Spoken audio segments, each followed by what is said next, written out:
जय श्री कृष्णा। आप सभी का आपके अपने चैनल समृद्धि में स्वागत है। आज इस वीडियो में हम सुनने वाले हैं श्रावण मास महात्म्य का 6वां अध्याय। वीडियो शुरू करने से पहले आप सभी से रिक्वेस्ट है, यदि चैनल पर आप नए हैं और अभी तक आपने चैनल को सब्सक्राइब नहीं किया है तो प्लीज़ चैनल को सब्सक्राइब करिए और कमेंट्स बॉक्स में हर हर महादेव लिखना बिल्कुल ना भूलें। तो चलिए कथा को शुरू करते हैं। सोमवार व्रत विधान। सनत कुमार बोले, हे भगवान, मैंने रविवार का हर्षकारक महात्म्य सुन लिया। अब आप श्रावण मास में सोमवार का महात्म्य मुझे बतलाइए। ईश्वर बोले, हे सनत कुमार, सूर्य मेरा नेत्र है, उसका महात्म्य इतना श्रेष्ठ है तो फिर उमा सहित मेरे नाम वाले उस सोमवार का कहना ही क्या। उसका जो महात्म्य मेरे लिए वर्णन के योग्य है उसे मैं आपसे कहता हूँ। सोम चंद्रमा का नाम है और यह ब्राह्मणों का राजा है। यज्ञों का साधन भी सोम है। उस सोम के नाम के कारणों को आप सावधान होकर मुझसे सुनिए, क्योंकि यह वार मेरा ही स्वरूप है, अतः इसे सोम कहा गया है। इसलिए यह समस्त राज्य का प्रदाता तथा श्रेष्ठ है। व्रत करने वालों को यह संपूर्ण राज्य का फल देने वाला है।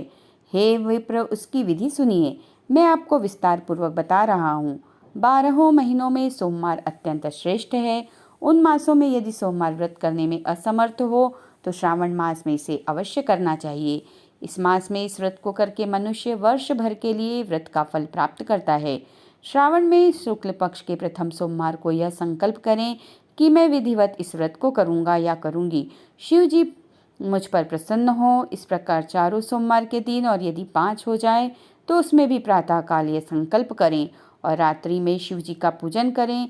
16 उपचारों से सायंकाल में भी शिव जी की पूजा करें और एकाग्रचित होकर इस दिव्य कथा का श्रवण करें। हे सनत कुमार, इस सोमवार की कही जाने वाली विधि को अब मुझसे सुनिए। श्रावण मास के प्रथम सोमवार को इस श्रेष्ठ व्रत को प्रारंभ करें। मनुष्य को चाहिए कि अच्छी तरह स्नान करके पवित्र होकर श्वेत वस्त्र धारण कर ले और काम, क्रोध, अहंकार, द्वेष, निंदा आदि का त्याग करके मालती, मल्लिका आदि श्वेत पुष्पों को लाए। इनके अतिरिक्त अन्य विविध पुष्पों से तथा अभिष्ट पूजनोपचारों के द्वारा त्रयंबक इस मूल मंत्र से शिव जी की पूजा करें। इसके बाद कहें, मैं शव, भावनाश, महादेव, उग्र, उग्रनाथ, भाव, शशिमौली, रुद्र, नीलकंठ, शिव तथा भवहारी का ध्यान करता हूँ। इस प्रकार अपने विभव के अनुसार मनोहर उपचारों से देवेश शिव का विधिवत पूजन करें। जो इस व्रत को करता है उसके पुण्य फल को सुनिए। जो लोग सोमवार के दिन पार्वती सहित शिव की पूजा करते हैं वे पुनरावृत्ति से रहित अक्षय लोक प्राप्त करते हैं। हे सनत कुमार, इस मास में नक्त व्रत से जो पुण्य प्राप्त होता है उसे मैं संक्षेप में कहता हूँ। देवताओं तथा दानवों से भी अभेद्य 7 जन्मों का अर्जित पाप नक्त भोजन से नष्ट हो जाता है, इसमें संदेह नहीं करना चाहिए। अथवा इस अत्युत्तम व्रत को उपवास पूर्वक करें। इसे करने से पुत्र की इच्छा रखने वाला मनुष्य पुत्र प्राप्त करता है और धन चाहने वाला धन प्राप्त करता है। वह जिस जिस अभिष्ट की कामना करता है उसे पा जाता है।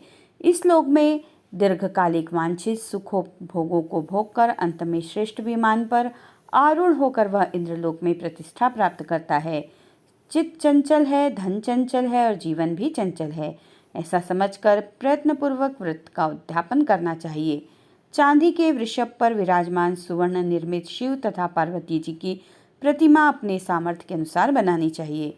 इसमें धन की कृपणता नहीं करनी चाहिए। इसके बाद एक दिव्य तथा शुभ लिंगतो भद्रमंडल बनाएं तथा उसमें 2 श्वेत वस्त्रों से युक्त एक घट स्थापित करें। घट के ऊपर तांबे अथवा बांस का बना हुआ पात्र रखें और उसके ऊपर उमा सहित शिव को स्थापित करें। उसके बाद श्रुति, स्मृति तथा पुराणों में कहे गए मंत्रों से शिव की पूजा करें। पुष्पों का मंडप बनाएं तथा उसके ऊपर सुंदर चंदोवा लगाएं। उसमें गीतों तथा बाजों की मधुर ध्वनि के साथ रात में जागरण करें। उसके बाद बुद्धिमान मनुष्य अपने गृह सूत्र में निर्दिष्ट विधान के अनुसार अग्नि स्थापन करे और फिर शव आदि 11 श्रेष्ठ नामों से पलाश की संविधाओं से 108 आहुति प्रदान करे।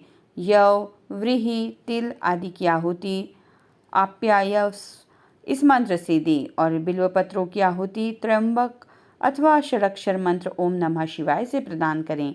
इसके बाद स्विष्टकृत होकर पूर्णाहुति देकर आचार्य का पूजन करें और बाद में उन्हें गौ प्रदान करें। इसके बाद 11 श्रेष्ठ ब्राह्मणों को भोजन कराएं तथा उन्हें वंश पात्र सहित 11 घाट प्रदान करें। इसके बाद पूजित देवता को तथा देवताओं को अर्पित सभी सामग्री आचार्य को दें और तत्पश्चात प्रार्थना करें, मेरा व्रत परिपूर्ण हो और शिव जी मुझ पर प्रसन्न हो। उसके बाद बंधुओं के साथ हर्षपूर्वक भोजन करें। इसी विधान से मनुष्य इस व्रत को करता है और वह जिस जिस अभिलक्षित वस्तु की कामना करता है उसे प्राप्त कर लेता है और अंत में शिवलोक को प्राप्त होकर उस लोक में पूजित होता है। हे सनत कुमार, सर्वप्रथम श्री कृष्ण ने इस मंगलकारी सोमवार व्रत को किया था। श्रेष्ठ आस्तिक और धर्मपरायण राजाओं ने भी इस व्रत को किया था। जो इस व्रत का नित्य श्रवण करता है वह भी उस व्रत के करने का फल प्राप्त करता है। इस प्रकार श्री स्कंद पुराण के अंतर्गत ईश्वर सनत कुमार संवाद में श्रावण मास महात्म्य में सोमवार व्रत कथन नामक 6वां अध्याय पूर्ण हुआ। बोलिए उमापति महादेव की जय, शंकर भगवान की जय।